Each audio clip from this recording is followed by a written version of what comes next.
বিসমিল্লাহির রহমানির রহিম। Shifat cooling system চ্যানেলে আপনাদেরকে স্বাগতম। আজকের ভিডিওটি হচ্ছে গ্রি ইনভার্টার এসি ক্লিন নিয়ে।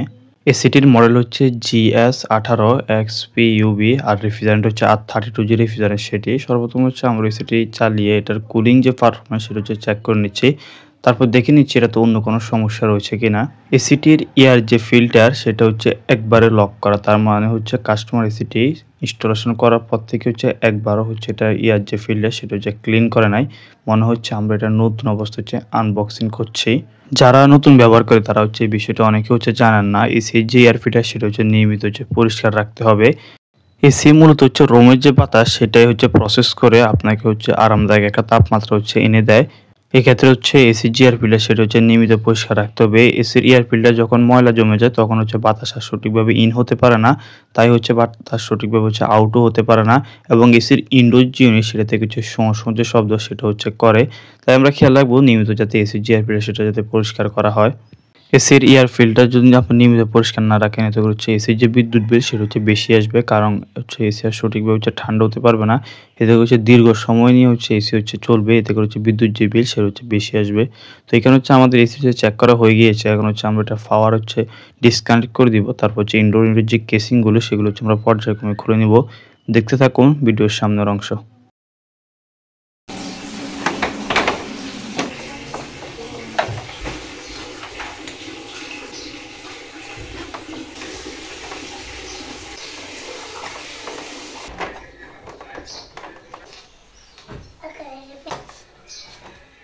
এসির ইনডোর ইউনিট ক্লিন করার সময় খেয়াল রাখতে হবে যাতে ইনডোর ইউনিটের যে পিসিবি সেটা যাতে সুরক্ষিত থাকে। সেখানে হচ্ছে পলিথিন দিয়ে হচ্ছে আবদ্ধ করে দিতে হবে যাতে কোনোভাবে যাতে পিসিবিতে পানি প্রবেশ না করে। এই বিষয়টি খুবই গুরুত্বপূর্ণ।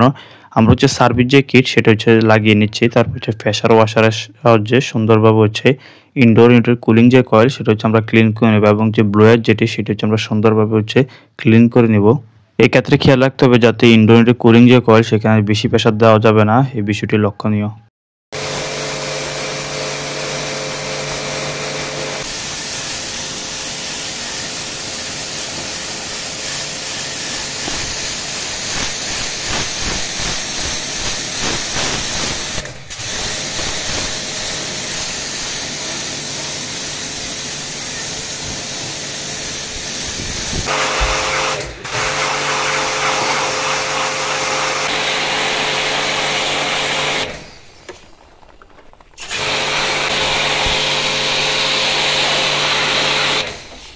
এটার হচ্ছে ইনডোর যে ইউনিট সেটা হচ্ছে ক্লিন করা হয়ে গিয়েছে। এখন হচ্ছে আমরা এটার আউটডোর যে ইউনিট সেটা হচ্ছে ক্লিন করব। এখানে হচ্ছে সুন্দর একটি প্লেস, সব মিলে সেটা নদীর পাশে হচ্ছে একটি বাড়ি দেখতে পাচ্ছেন। এটা হচ্ছে অনেক সুন্দর দেখাচ্ছে, সুন্দর একটা পরিবেশ, গ্রামের পরিবেশ অনেক সুন্দর। পাশে হচ্ছে যে নদী, এখন হচ্ছে একবারে হচ্ছে নদীতে একবারে পানির পরিমাণ হচ্ছে কম। আর এই হচ্ছে এসি। তো এক বছর হচ্ছে এটাতে মোটামুটি ইনডোরে কুলিং কয়েল যেটা সেটাতে হচ্ছে মোটামুটি কম ময়লা জমেছে। আর আউটডোর যে কন্ডেন্সার সাইডে হচ্ছে মোটামুটি ময়লা। তো আমরা হচ্ছে আউটডোর জিনিস সেটা হচ্ছে প্রেসার ওয়াশার দিয়ে সুন্দর করে হচ্ছে ক্লিন করে দিব। আর এখানে হচ্ছে ইনসুলেশন মোটামুটি হচ্ছে ড্যামেজ হয়ে গিয়েছে, এগুলো হয়তো পাখি বা অন্য কিছু হচ্ছে নষ্ট করে ফেলেছে। তো এসির হচ্ছে স্থাপনের সময় হচ্ছে কপার ফাইবার উপর যে ইনসুলেশন ব্যবহার করে, ইনসুলেশনের উপর যদি র্যাফিন ব্যবহার করা হয় তাহলে হচ্ছে এসির হচ্ছে যে ইনসুলেশনগুলো সেগুলো হচ্ছে প্রোটেক্ট পায়। গ্রি এসির একটা নিয়ম ভালো, অফিসিয়ালি হচ্ছে তাদের ইনডোর যে ইউনিট সেটা ক্লিন করলে অবশ্যই হচ্ছে আউটডোর যে ইউনিট সেটা হচ্ছে ক্লিন করতে হবে। কোম্পানি থেকে হচ্ছে ফিডব্যাক নেয়, এটা একটা ভালো জিনিস। আমাদের টেকনিশিয়ানের অধিকাংশ হচ্ছে আমরা ইনডোর কাজ করলে আউটডোর যেটা সেটা হচ্ছে পরিষ্কার করি না। এই বিষয়টি আসলে লক্ষণীয়। ইনডোর ইউনিট যত্নের পাশাপাশি আউটডোর জিনিস সেটার প্রতি হচ্ছে যত্নবান হওয়া উচিত। এসির মূলত যে রেফ্রিজারেশন সাইকেল এটা প্রসেস অধিকাংশ হচ্ছে আউটডোর জিনিস, সেটা হচ্ছে প্রসেসটা মূলত কম্প্রেসর, কন্ডেন্সার, এক্সপেনশন ভালভ সবগুলো হচ্ছে আউটডোর যে সাইডে ওই সাইডে। তো সব মিলে হচ্ছে আমরা সর্বপ্রথম হচ্ছে এটার সামনের যে কাভার সেটা হচ্ছে খুলে নেবে। এটা হচ্ছে আমাদের নতুন যে টুলস, এটা হচ্ছে ফোল্ডিং সিস্টেম, অনেকগুলো টুলস এখানে একসাথে। তো এটা তো হচ্ছে স্টার আছে, স্টার দিয়ে হচ্ছে আমরা সুন্দরভাবে হচ্ছে এটার সামনের যে নেটটি সেটা খুলে নেব। তো এখানে হচ্ছে একটা স্ক্রুটা হচ্ছে গ্রিড নেটের মধ্যে হচ্ছে একটা স্ক্রু ব্যবহার করে। এটা আমরা খুলে নিলে তারপর হচ্ছে যে নেটটি সেটা হচ্ছে খুব সহজ হচ্ছে খোলা যাবে। এদিক হচ্ছে আমরা হালকা হচ্ছে ঘুরানো দিব, এদিক থেকে এদিক দিয়ে হচ্ছে হালকা ঘুরানো দিব, তারপর হচ্ছে এটা খুলতে। মোটামুটি ভিতরে ভালোই ময়লা। পরে এটাতে একটা সুবিধা ভালো এই সেটটাতে, এটাতে হচ্ছে এখানে তারা আবার যে নাট সেটা হচ্ছে দিয়েছে জায়গায় 10 mm, এটা হচ্ছে 9 mm, আর এটা হচ্ছে 10 mm। এই সেটটাতে আছে 10 mm। এটা হচ্ছে আমরা এখানে সেট করে নিতে পারবো, সেট করে হচ্ছে এটা খোলা যাবে খুব সহজে। ঠিক আছে, আমরা এটা খুলে দেখি। এখানে সেট করা হয়ে গিয়েছে, তো এটা হচ্ছে এখানে আমরা সেট করেছি, খুব সহজ হচ্ছে এটা খোলা যাবে।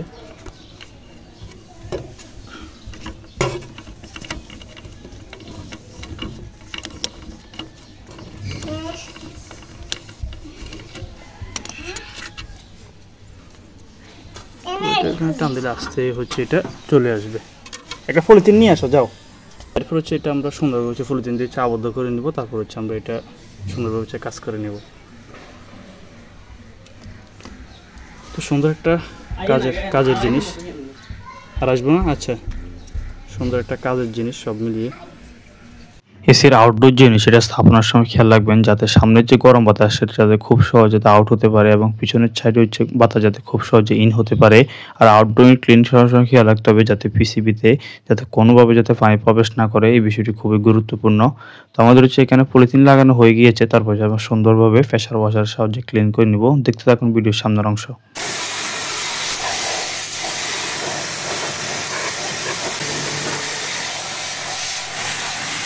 ব্রাশ দিয়ে হচ্ছে সুন্দরভাবে হচ্ছে আমরা আউটডোর যে বডিটি সেটা হচ্ছে আমরা পরিষ্কার করে নিচ্ছি, তারপর হচ্ছে আবার সুন্দর করে হচ্ছে প্রেসার ওয়াশার দিয়ে হচ্ছে সুন্দর করে হচ্ছে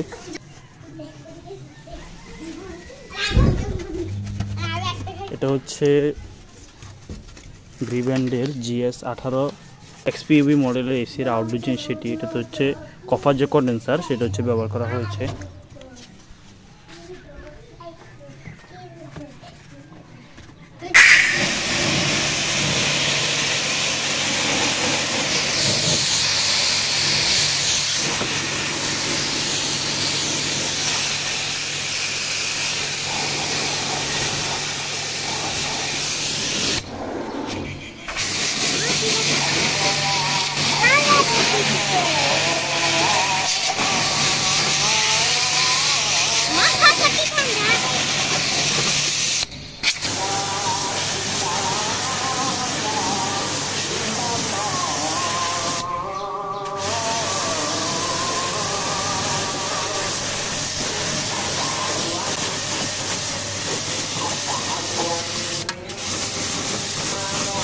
এসির আউটডোর যে জিনিস সেটা হচ্ছে ক্লিন করা হয়ে গিয়েছে। এখন হচ্ছে আমরা এখানে হচ্ছে ফ্যানটি হচ্ছে সেট করে নিব। ফ্যান সেট করা হয়ে গেলে তারপর হচ্ছে সামনের যে নেটটি সেটি হচ্ছে আমরা সেট করে নিব। এখানে হচ্ছে 10 mm এর এল টাইপ হচ্ছে সকেট যে রেঞ্জ সেটা হচ্ছে ব্যবহার করা হয়েছে। এখানে হচ্ছে আমাদের কাছে ফোল্ডিং সিস্টেম হচ্ছে একটি সেট ছিল, ওইটা দিয়ে হচ্ছে আমরা খুব সহজ হচ্ছে কাজ করতে পেরেছি। আমরা হচ্ছে এখন নাটটি হচ্ছে সুন্দরভাবে হচ্ছে টাইট দিয়ে দিচ্ছি। এক্ষেত্রে হচ্ছে অনেক সময় হচ্ছে নাটের মাথা হচ্ছে জং সৃষ্টি হয়ে যায়, এক্ষেত্রে হচ্ছে ফ্যানটি না খোলাই সবচেয়ে ভালো। এক্ষেত্রে পরবর্তী হচ্ছে লাগাতে হবে হচ্ছে সমস্যা হয়। তো এখানে হচ্ছে ফ্যানটি হচ্ছে আমরা সুন্দরভাবে হচ্ছে লাগিয়ে নিচ্ছি। ফ্যানটি লাগানো হয়ে গেলে তারপর হচ্ছে সামনের যে নেট দেখতে পাচ্ছেন সেটি হচ্ছে আমরা এখন সুন্দরভাবে হচ্ছে সেট করে দিব। আর এটা হচ্ছে একটা স্ক্রু ব্যবহার করা হয়েছে, এটা আমরা হচ্ছে নিচের অংশ হচ্ছে সুন্দরভাবে হচ্ছে আবার সেট করে দিব, লাগিয়ে দিব। এসির ইনডোর ইউনিট যত্ন নেওয়ার পাশাপাশি আউটডোর যে ইউনিট সেটার প্রতি যত্নবান হওয়া উচিত। এক্ষেত্রে হচ্ছে ইজি প্লেসগুলোতে হচ্ছে আউটডোর যে ইউনিট সেটা যদি সেট করা হয় তার হচ্ছে টেকনিশিয়ানদের হচ্ছে পরবর্তী হচ্ছে কাজ করতে সুবিধা হয়। আউটডোর জিনিস সেটা ক্লিন করার কাজ সম্পূর্ণ শেষ। এখন হচ্ছে আমরা ভিতরে গিয়ে ইনডোর ইউনিটের যে কেসিংগুলো সেগুলো হচ্ছে আমরা সেট করে নিব। ইনডোর ইউনিটের কেসিংগুলো হচ্ছে আমরা সুন্দরভাবে হচ্ছে ক্লিন করে নিয়েছি, দেখতে পাচ্ছেন। তারপর হচ্ছে আমরা এগুলো সুন্দরভাবে হচ্ছে স্টেপ বাই স্টেপ হচ্ছে সেট করে নিব। এর মধ্যে হচ্ছে আমরা এসির ইনডোর যে ইউনিট সেটার মধ্যে সার্ভিস যে কিট লাগানো হয়েছিল সেটা হচ্ছে আমরা সর্বপ্রথম খুলে নিব। এখানে হচ্ছে আমরা পলিথিন দিয়েছি। সার্ভিস কিট খোলা হয়ে গেলে তারপর হচ্ছে আমরা ফ্যান মোডে হচ্ছে এসিটি হচ্ছে কিছুক্ষণ চালিয়ে নেব, যাতে এটাতে যে পানিগুলো জমে ছিল সার্ভিসিং করার সময় সেগুলো হচ্ছে আমরা শুকিয়ে নিব ভালোভাবে।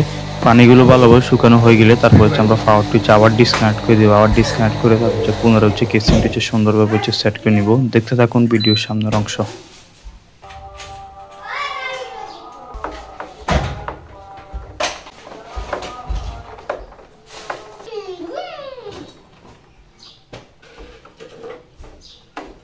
এসিটি সার্ভিসিং এর কাজ শেষ। এখন হচ্ছে আমরা এটা চালিয়ে এটা কুলিং যে পারফরম্যান্স সেটা হচ্ছে চেক করে নিচ্ছি। আজকে আমরা ক্লিন করেছিলাম গ্রি ব্র্যান্ডের 1.5 টনের GS18 XPUB 32 মডেলের এসিটি। তো এসি থেকে ভালো সার্ভিস পেতে নিয়মিত এসি জিআর ফিল্টার সেটা পরিষ্কার রাখুন। এই ছিল আমাদের আজকের ভিডিও। নতুন নতুন ভিডিও পাওয়ার জন্য চ্যানেলটি সাবস্ক্রাইব করে রাখুন। ধন্যবাদ। আল্লাহ হাফেজ।